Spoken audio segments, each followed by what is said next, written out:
बिस्मिल्लाहिर्रहमानिर्रहीम। अस्सलाम वालेकुम। आप देख रहे हैं kidney gossips for kidney health और मैं हूं आपका मेज़बान डॉक्टर मोहम्मद मोहसिन रियाज। उम्मीद है कि आप सब खैरियत से होंगे। तो पाकिस्तान दुनिया के जिस खित्ते में वाक़ है वहाँ पे जो गुर्दे की पथरी के अमराज हैं वो बहुत ज़्यादा हैं। तो हम अनफॉर्चुनेटली हमारे जितने भी इलाके हैं पाकिस्तान के उसमें जो गुर्दे के अमराज हैं उसमें सबसे जो टॉप है वो पथरी का मसला है। तो जो गुर्दे की पथरी है वो सिंपल भी हो सकती है, लेकिन बाज़ औक़ात इस हद तक भी वो बढ़ सकती है कि वो गुर्दे फ़ेल हो जाएँ और डायलिसिस की ज़रूरत पड़ जाए। तो ये गुर्दे की पथरी बनती क्यों है और इसको हम कैसे इससे बच सकते हैं, और अगर गुर्दे की पथरी बन जाए तो इसका इलाज क्या है, इसके बारे में आज हम बात करेंगे।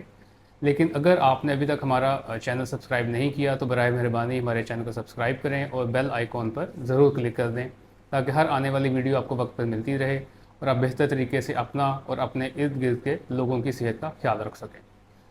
तो बढ़ते हैं पहले हम कि गुर्दे की पथरी बनती क्यों है। तो गुर्दे के जो नॉर्मल फंक्शन है उसके अंदर सबसे अहम होता है कि उसने पानी का अखराज करना है, फिर उसके अंदर ने जो जिस्म के अंदर मुख्तलिफ़ केमिकल्स हैं उसको निकालना है। तो उस सारे के अंदर जो पेशाब होता है उसके अंदर केमिकल्स की कंसनट्रेशन बहुत ज़्यादा बढ़ जाती है। उसको नॉर्मल रखने के लिए कुछ केमिकल्स गुर्दे से निकलते हैं, लेकिन जिन अफराद के अंदर उन केमिकल्स की कमी हो जाती है उनमें ये पथरी बनने के चांसेस बढ़ जाते हैं। अब ऐसे जो लोग हैं उनके अंदर फिर बार बार पथरियाँ बनती हैं और उसकी वजह से उनके गुर्दे डैमेज होने का शदीद ख़तरा होता है।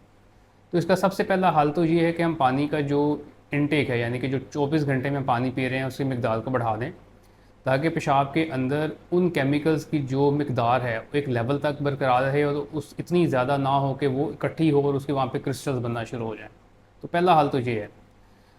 अब उसके बाद जो दूसरा हल ये है कि वो ऐसे केमिकल्स जो उस पथरी के बनने के अमल को रोकते हैं वो बाहर से हम ले सकें। अब उसके जो सबसे इम्पोर्टेंट है वो हमारे नेचुरल जो फ्रूट्स हैं उसके अंदर आते हैं, ख़ास तौर के ऊपर जो हमारे माल्टा, किन्नू, गर्मियों के अंदर जो फ्रूट आते हैं इसमें लीमू है।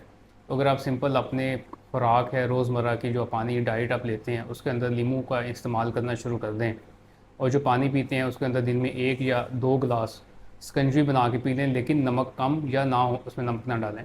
इससे भी आप पथरी का जो मर्ज़ है उससे बहुत बेहतर तरीके से निपट सकते हैं। अब दूसरी बात ये है कि अगर आपको पथरी का मसला है और आप या आपके ख़ानदान के अंदर आप पथरी का मसला है, जैसे आपके बहन भाई को पथरी का मसला है या आपके वालिदैन में पथरी का मसला है, या आपकी फ़ैमिली हिस्ट्री ऐसी है कि आपके किसी करीबी रिश्तेदार का कोई ऑपरेशन हो चुका है पथरी का, तो फिर आपको ज़्यादा एहतियात की ज़रूरत है। उसमें सबसे पहले तो ये कि जैसे आपको मैंने पहले बताया कि पानी की मकदार बढ़ाएँ। आपने जो सिट्रस फ्रूट्स हैं जैसे लीमू है, माल्टा है, मौसम्मी है, इनका जो इंटेक है उसको बढ़ा दें अपने उसके अंदर खुराक के अंदर। और दूसरा ये कि अपना रेगुलर आप अपना चेकअप करवाते रहें, अल्ट्रासाउंड करवाएं और अपना जो जिस्म के अंदर यूरिक एसिड का लेवल है उसको चेक करें, क्योंकि जो बहुत ज़्यादा कॉमन एक बीमारी है जिसकी वजह से पथरी बनती है यूरिक एसिड भी है। तो यूरिक एसिड, उसके बाद कैल्शियम और ऑक्जेलेट, ये वो सारे केमिकल्स हैं जो बहुत ज़्यादा अहम हैं, जो मेन रीज़न है पथरी बनाने के लिए। तो इनके लेवल आप जिस समय चेक करते रहें। उसका तरीका ये है कि हर 6 महीने के बाद कम से कम आप पेशाब का टेस्ट कराएं, उसमें देखें कोई क्रिस्टल्स तो नहीं आ रही, फिर अल्ट्रासाउंड कराएं, उस पर देखें कोई पथरी तो नहीं बन रही, कोई रुकावट तो नहीं हो रही। तो ये 2 सिंपल टेस्ट हैं जो आपको हेल्प कर सकते हैं पथरी से बचाव के लिए।